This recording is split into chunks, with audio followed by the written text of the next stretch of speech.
Welcome to Heroes Next Door. Today is a new series called Baywatch.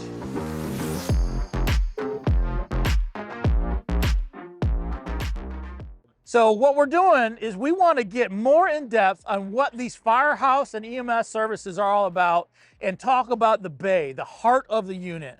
And we're going to meet up with Jason. You all met Jason before. Yep. Hey, thanks for inviting us back in. Of course, come on in. So Jason, I just want to talk to you just a little bit before we get started. Sure. This is going to be a new series for us on the channel called Baywatch. And the reason I just chose to do this is because many of our viewers love seeing the apparatus bays that are out there, the different trucks that are in it, how it's all set up. But we also know that there are a ton of articles out there on bay design and how it all functions. So I want to get a little bit more in depth than what we have in the past about what the engine bays or apparatus bays are used for, how they're all designed and function. Sure. So I appreciate you opening up your doors. You're going to be the first of a series of multiples, but we want to take a look at your engine bay or your apparatus bay. That's another thing. Is it an apparatus bay? Is it an engine bay? You know, what do you call it? So we want to talk about that, talk about, you know, the blue collar work of where these firehouse and EMS services start. And that's right here in the bay. That's good. All right, so right out front, tell me how many, first of all, apparatus do you have? So apparatus in here right now, we have 3 ambulances, 2 water rescues, 2 marine units, an ASAP, which is an all-terrain ambulance, and we also have the two rescues. Did I say that twice? Yeah, yeah. Two rescues. Two rescues. So we have all that in here. We have 2 full pull-through bays from front to back that goes the length of the building. And then we have 2 other bays that just go right up to one wall with a single unit in it. Okay, okay. How about we go to the watch room? Because that's really where the heart of everything starts. Sure. That's a lot of times where we hang out, we look at the public as they go along. A lot of times, today is freezing out, so we're not going to have the doors open. But a lot of times our doors are open and we're inviting the public in. And by sitting in a watch room, we can actually, you know, keep an eye on things. Can we head over there? Of course. All right. Behind you. So right down here, this is our watch room. I mostly stay down here whenever I'm on duty here, either day and sometimes during the night I'll be down here. We got all the computers and the boards are down here. I like to be and, you know, hear everything that goes, see everything, make sure everything's checked. Sure. So this is a room that is designed to have your radio systems up so you can listen to the scanner if you want to. You listen to your dispatches. You have all your paperwork and your pre-plans are usually set up in here. So if you have any questions on what your territory is supposed to be about, this is where this room is designed for. Yes. Okay. So we're like right here, we have the big L-shaped desk here. 2 computer stations are set up here. We have a TV in the corner, printers, fax machine. Our radio is the old Motorola phone. Okay. And then we have our phone system, and we're able to contact all 4 of our stations from this phone here. All of our phones go together. So if someone rings the bell here to come in, like you guys did this morning, I picked it up here, and also all the other stations will pick it up too. Okay. I like that connectivity that you have between other stations too, because you have what, 3 or 4 stations altogether? 4 stations altogether. So the one thing that I'm noticing just sitting in here, with this one's raised up a little bit, and I can see right out into the apparatus bay and out to the public walking down the street. And at the door too. When you guys rang, I looked right through here. Little and I could portal. see the door. And that's a little mirrored window. Right. Very nice place here. And what do you have on the board? So the board here, we have our response guide for the highway, Interstate 78. So our mile markers. So for example, for mile marker 12.8 westbound, we have our notes. So our access point is from 173 by the Perryville State Police Barracks. Okay. Or we can go down here where it says 16.6. That's the New Jersey State Police turnaround at Lee Street. So that's the turnaround that cuts around the highway. That's authorized vehicle only. And then the further note is this mile marker for the east side is also 16.6. Okay. So you got a quick reference guide. And then what are these designed up for? These your first out apparatus? Yes. So this is all of our first out apparatus. So like right now, 3651 is our first out rig, which is the rig right in the first out bay. Okay. And then so on and so forth. So 53 is at the station 4. 54 is our second truck, which is right there. And then as you go along, and then any units that are out of service or that are a 5th out, a 4th out, 3rd out are all listed as there as well. And then we also have our on-duty officer, whoever's on, their number will be put up here. Okay. Then any equipment that's out of service, any road closings throughout the county Right. or the town that we cover, we'll put up there also. Okay. Okay. So it's a quick reference board for the personnel that are coming in. Yes. Whether you're volunteer or paid, this is a place to go and say, okay, this is the truck where we'll be out today. Here are any things that are missing. And I also could put other notes on here. You know, maybe I left a hair traction at the whole hospital after I had to do a femur fracture or something. I could put that here so that my next incoming crew knows that that hair traction's at that hospital. Yep. Very cool. All right, so then that brings us back out into the Apparatus Bay itself. And describe to me what you have as far as the trucks here. We'll start with this one right here. This is yours. You said your second out unit. Yes. So this is our second out unit. So any second calls that come in, if this one is out, our other stations are tied up. So maybe a third, maybe a fourth call. Any of the administrators that are upstairs, our chief, any of our captains, they can backfill a rig, or any of the volunteer EMSs. We have some EMTs that live right across the street. They could come over, they can get this truck out as a scramble crew. Okay. And then if we have any more calls and we get our other more distanced out EMTs come in, they'll take that third out that was in the back. Okay, we'll take a look at that a little bit. So second out, or second out here, first out there. First out is here, yep. The one thing I noticed about your bay, you have drains in the floor. Yes. Do you then wash your trucks here? Because it's very important. Every show that I've ever watched, and even at my own job, our job is to keep the things clean, right? Yes. We want to make sure that it's ready to go and serviceable. Do you guys end up washing your trucks inside or outside? So depending on the weather right now, obviously it's cold out, we'll wash all of our rigs inside. We'll pull everything. If it's something dirty in the back, we'll bring it up front here because you have the drains here. We also have drains in the back too. Okay. This is our main washing area. Our washing supplies are right behind you to your right here. So all the washing stuff, and then the decon for the ambulances as well. Yeah. Patient care, any bodily fluids or anything like that, they can take care right in the back and just open the doors. Whatever they got a mop or when they restock anything like that. Right. And also in the wintertime, you got the road salt too. So, to get in the fenders, the wheel wells and all that, or even melted snow. If it's snowed and it drops down, it'll just drain. Goes right to the drain. Yep. Okay. I love the floor that you have. The blue and yellow and the gray is a big contrast. It looks very nice and clean. How often do you guys have to end up redoing these floors? Because I've been to fire stations that the floors get tore up pretty quickly, and they've had to redo their floors a couple of times. What do you guys? So the floor is not that old. It's new. I'm gonna say it's newer, probably maybe a little more than 5 years. I'm gonna say probably, but every Friday, Floor Friday. We'll pull everything out. We'll do all the floors, with a floor machine. We'll sweep them, then we'll blow anything out. Then we'll run the floor machine and make sure it's all clean. So just like the maintenance of your vehicles, you're maintaining your Apparatus Bay. Yes. That's pretty cool. I never even really thought about that. Okay, and then next to this, you use the big rescue. Yes. So this is our first out heavy rescue. This will handle any of our rescue calls. What year is this one? This is a 2018 Pierce Velocity. Pierce Velocity. And it also has a 30 gallons of calf on it. Okay. Too. So you viewers that are watching this show, make sure you pay attention because we're going to be doing a station rigs on this heavy rescue. So in a future episode, or even maybe one before this, it depends how I want to edit, we're going to be doing an episode of station rigs of this heavy rescue. And then you have another rescue. Yes, so don't let the emblem on the front confuse you. It's an E1 Cyclone. Okay. We threw the Pierce one on there because we have a Pierce Heavy. It's kind of our joke. Gotcha. So this is our second out rescue for any major incidents or technical rescue. Very unique that you have two rescues. Most of the companies that we go to have a single rescue or a designated, maybe a collapse rescue versus something else. You actually have two separate rescues that can run independently, correct? Yep. Okay, why is that? So we have a big area. We cover, and we're known as the crossroads of Hunterdon. We have Interstate 78, we have Route 22, we have Route 31. They're all major highways and interstates. A lot of our accidents take place on Route 78, sometimes multiple at different areas. And we cover all the way up toward mile marker 22, 24, all the way down to mile marker 7. Okay. So with all that length of highway, you could have anything, and most of our cuts happen toward the PA, and we send the rig all the way up there, and then you can have something down there, or even on the smaller highways or a back road, we'll have the other one ready to go. Right, right.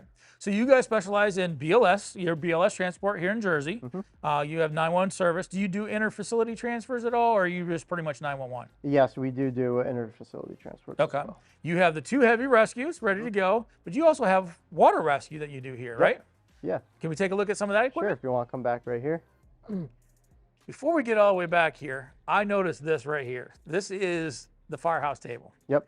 Firehouse tables for me are a key feature in any firehouse or EMS service that you need, because we get to sit down after the call and we can debrief here. We have an opportunity to talk about what just happened, what did we do well, what did we do bad, and how can we improve those kind of things. And having a table like this is exactly what you need to have.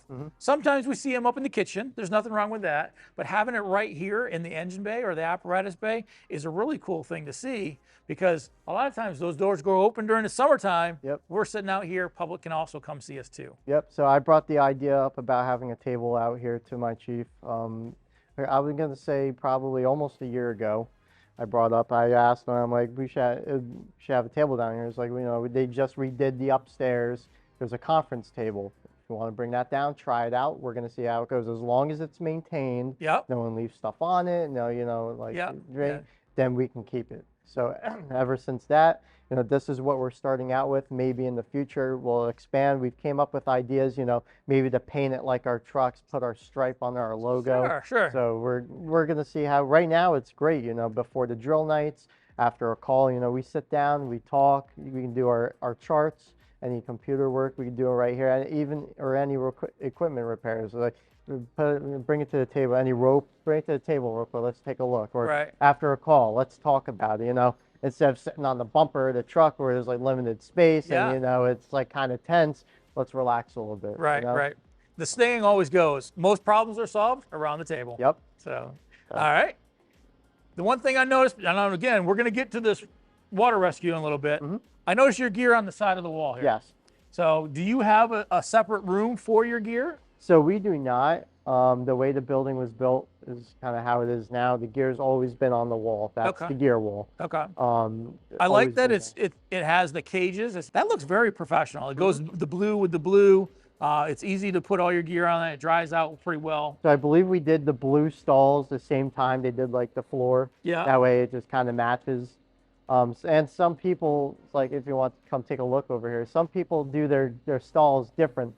So like, you know, everyone, you can kind of tell, like mine, I have my shelf down a little bit because I'm short. Okay. So, and then compared to, you know, rescue technician Kryling's here, he's got 2 shelves going on, so he can put his fire gear up top and all of his rescue stuff is on the bottom. So they're customizable. Yep. Okay. So that can move down. So like, again, like you can see the height of other people, how they want to change it. And again, here's mine. I move mine down a little bit. I'm short. Yeah. But then, you know, I keep my rescue stuff on one side and all my fire gear would be on this side. Okay, okay. So. Is this a system that anybody can buy? Maybe a firehouse is out there right now saying, hey, we're looking at trying to get a way to store our gear a little bit better. Is this made in-house, or did you guys purchase this kind of stuff? So we purchased this from Gear Grid Fire. You can go to geargrid.com. You can go on their website and see what they got. You know, we probably get it in different colors. Right. Because at my other firehouse, we have the same things, but in red. Okay. So they definitely can be customizable, colors and all that. Right.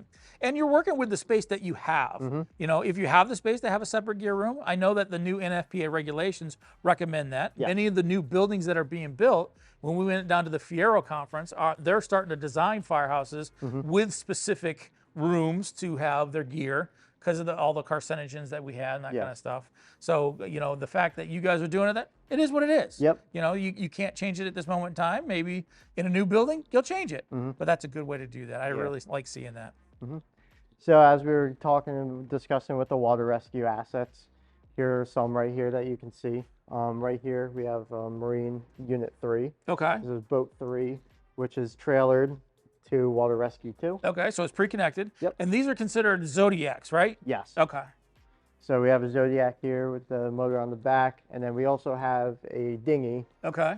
or our Marine 4 up top for flooded streets that, you know, you don't need a motor for. Okay. And also that, you know, you can put more people in, because if it's not that deep, we can walk alongside the boat. We can put a little more people in there to bring the shore, because in all scenarios, you could go from, you may need, A the big- Boston Whaler, you may need the Zodiac, or you just may need the dinghy.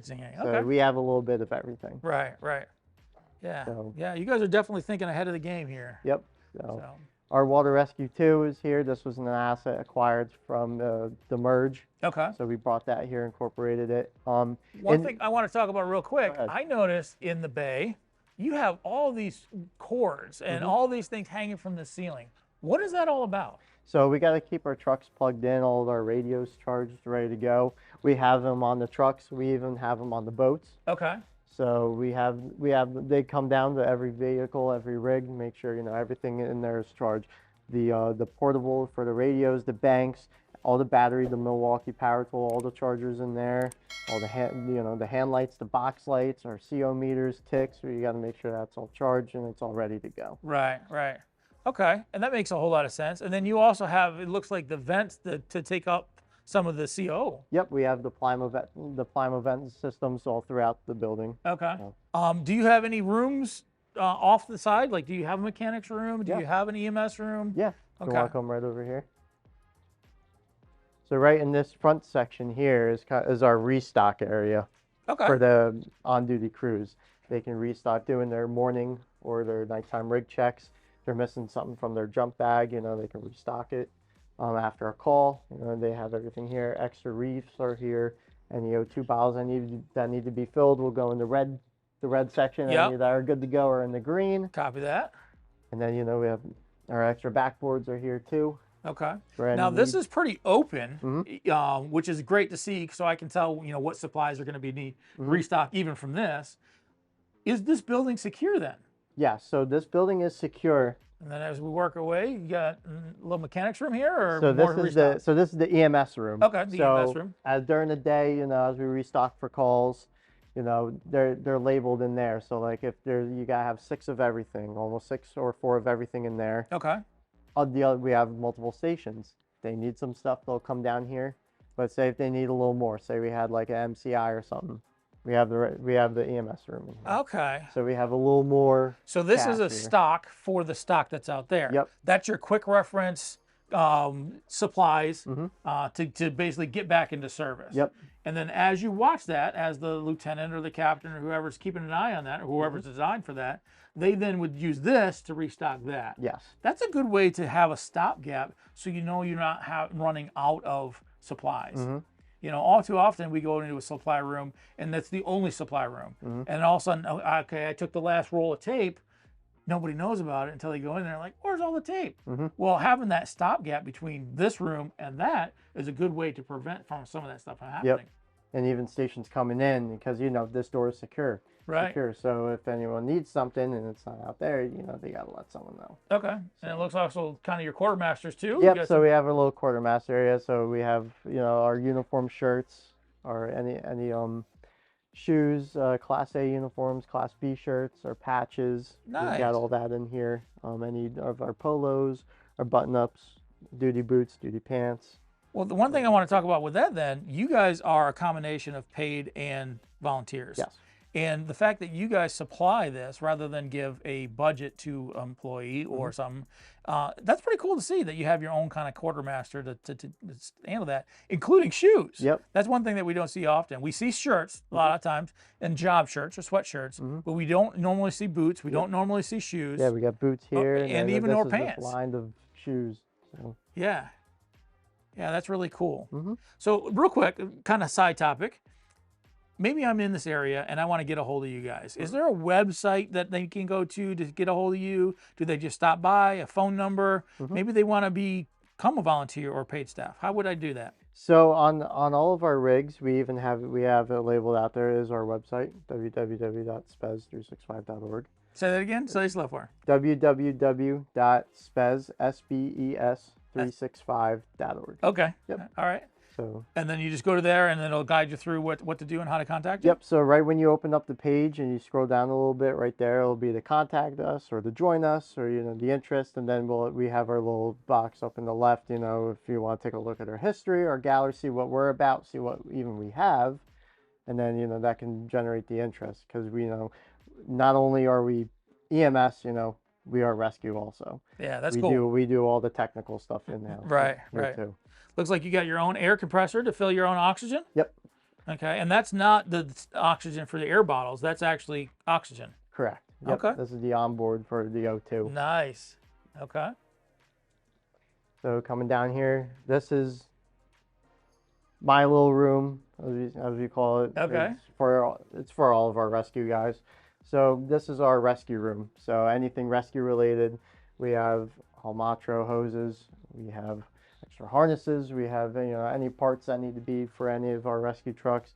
We have SCBAs, we have remotes for any of the light towers. We have the water can tags. Okay. It's all centralized in here. This Right. this is the rescue room. Okay.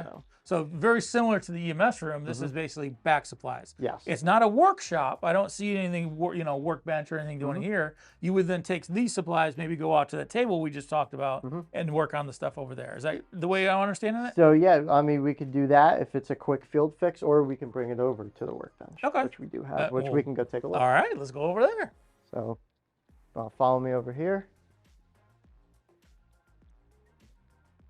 So over here, is our flammables. Our tool shop is over here. Okay.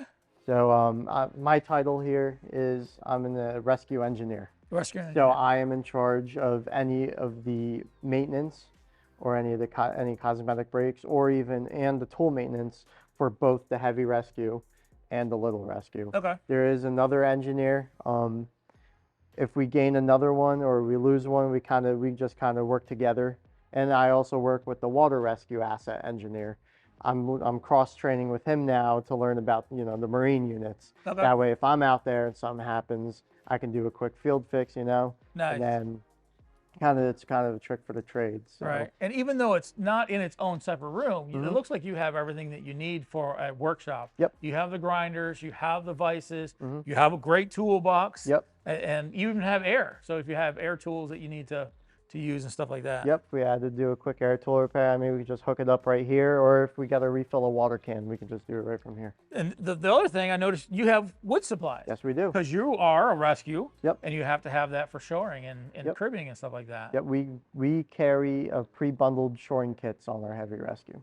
Okay. So for any collapse or any structural stabilization, we have pre-laid out kits on our heavy rescue, which we'll go over. Yeah, I think that's one of the things that is unique about the Baywatch series is we're going to see different things like this that you don't even really have to think about as a lay public. Like, wait, why do fire companies buy wood? Where are they going to store that wood, and how is it going to be done, and all that kind of stuff. By watching a series like this, you'll be able to say, this is one way you're doing it. There's going to be 15 other ways to do it as I continue the series. Yep. But this is a good way to do that, and maybe the next company can say, hey, I like the way you did that, Jason. We're going to start doing that here too. Yep.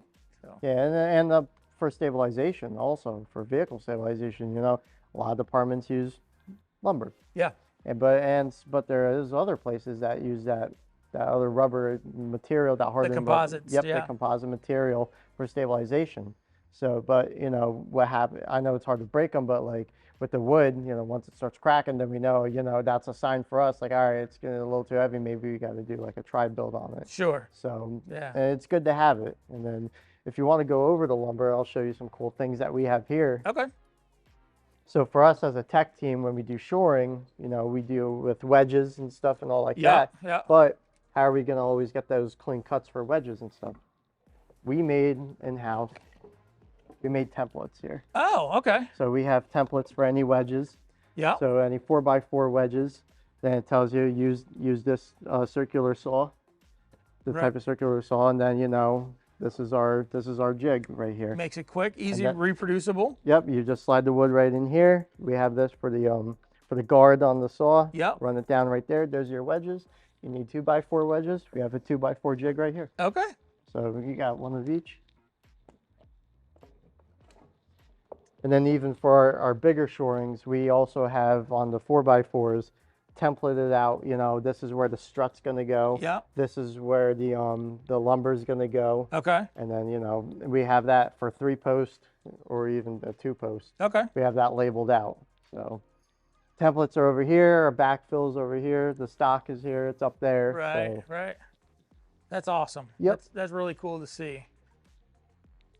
So as we're making our way toward the back of the Apparatus Bay, do you guys use this as a pull-through at all, or is it not really designed to do that? So we can if we need to. Okay. So if they're doing something out back, or like they're doing any like maintenance, or like something's going on, like they have a big drill set up that we can't interfere with, we'll spin these around night prior.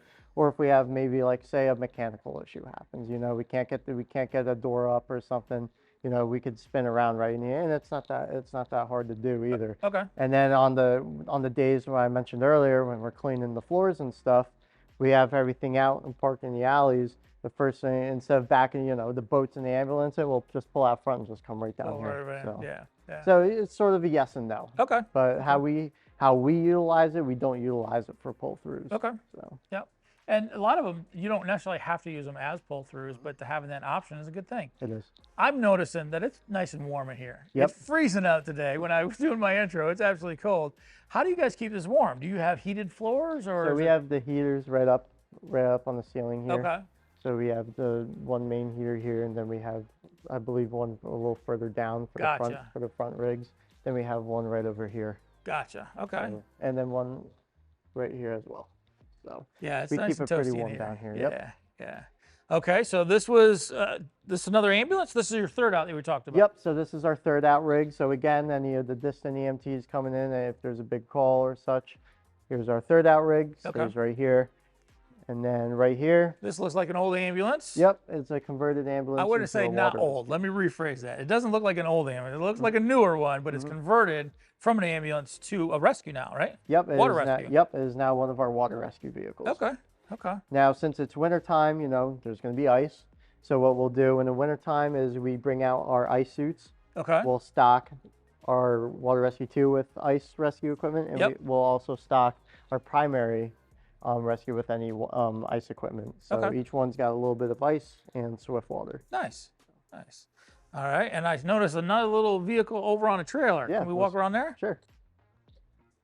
Then through both sides, we also have a hose to, wash down. If we got to wash the boats, clean the underbottoms, we'll pull them back out here, do a quick decon. Okay. So right here, this is our ASAP. Nice. All-terrain ambulance. Okay. This is pretty. So what do you use this for? So this can be, we have at the Round Valley Reservoir and Spruce Run, we have campsites. So any trails. We also have the Columbia Trail that runs through High Bridge Borough. If we have to access anyone on the trail or such, or someone's in the woods, and we can't get back there with our ambulances, we'll get our ASAP out there. Okay. Which can. It also is a standby piece. So any event, so we have like what we call the ICS fair, big carnival at the church. Okay. To maneuver through those, the rides and the concessions. It's nice to have one of those, or even parades. Yeah. With everything going on, the little side streets, we utilize this. So Very if you cool want, to see. Yep, and it's also a this was supplied by Homeland Security. Okay. So this is a New Jersey task force, EMS task force unit. And then, if you want to take a look in the back real quick. Quick pick in there. Set up just like, any it's like other a little ambulance. Yep. Makes you wonder why we need big ones. Yep. So, and then, we have our NJ EMS task force labels up top, and then on the side, we have the little check-in barcodes. So as we're coming to the draw to the end of your bay here, I noticed that you have a decon area here. We do. So we can do any cleaning as far as the floor, or we have a hose here if we got to hose anything down, or also we have a rope brush here. Okay. So for any rope rescues, or if we're dragging rope through the mud or anything, we can hook that up right to the hose, run the rope right through the rope brush, and then we can clean it. Do you guys send your gear out to get clean then between any kind of, because you're not doing structure fires, so you have fire departments to do that, but your gear can still get pretty dirty on an auto rack. So yes, but we also have fire structure gear here. Okay. So we also do supplement fire departments. Nice. We can also be used as fire suppression. Okay. The truck's got CAFs on it. It's got a CAF system on it. Okay. So we'll only use the CAF system anything if it's life-threatening. So Sure. if someone's trapped in the car unconscious, there's an engine fire, we're first due, we're pulling the Okay. Okay. No So problem. that goes back to my original question. Do you have a way to wash your gear? We do. We have a gear washer. Okay, that's just right like up steps back here. here. Okay. Yeah. If you want to take a quick peek. Yep. Nice and So we simple. have a little gear washer back here. We have our air system back here as well. Okay. And then we just have a smaller bathroom here too. So. Sure. Sure. Jason, thank you so much for taking us around. This is, like I said, it's going to be a new series for us. We really want to get involved in understanding how apparatus bays are put together, why they are designed the way they are, what are some of the safety features that are out here, protecting us. And, this is the heartbeat of what the fire departments are. Some fire departments are only engine bays or apparatus bays. So we're definitely going to try to get those on film and as we travel around the country and take a look at those too. So thank you so much for spending time. Of course. Once again, this was Heroes Next Door. If you haven't done it yet, do us a favor, hit subscribe, hit notifications, smash those like buttons, make a comment below. What do you think of this new series of Baywatch? Would you want to see more? And what do you want to see in it? Thank you all for watching, and we'll see you again next week.